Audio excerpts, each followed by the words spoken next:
বন্ধুরা, আমরা যে 11 তারিখে একটা বেবির 6 মাসের বাচ্চা বাড়িতে নর্মাল ডেলিভারি হওয়ার পরে আমাদের কাছে নিয়ে আসছিল, আমরা সেটা ফেসবুকে দেওয়ার পরে 1 লক্ষর বেশি ভিউ হয়েছিল।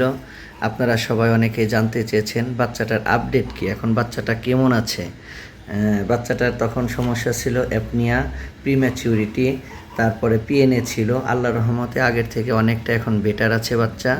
এখন দেখতেছেন বাচ্চাটা এখন অনেক সুস্থ আছে আগের থেকে। আপনারা যে জানতে চাইছিলেন বাচ্চাটার আপডেট দেন, আল্লাহর রহমতে বাচ্চাটা এখন অনেক ভালো, অনেক ভালো, অনেক ভালো, আলহামদুলিল্লাহ। আমরা আশা করতেছি ইনশাল্লাহ ফিরোজা জেনারেল হাসপাতালে এখান থেকে বাচ্চাটি সুস্থ হয়ে যাবে।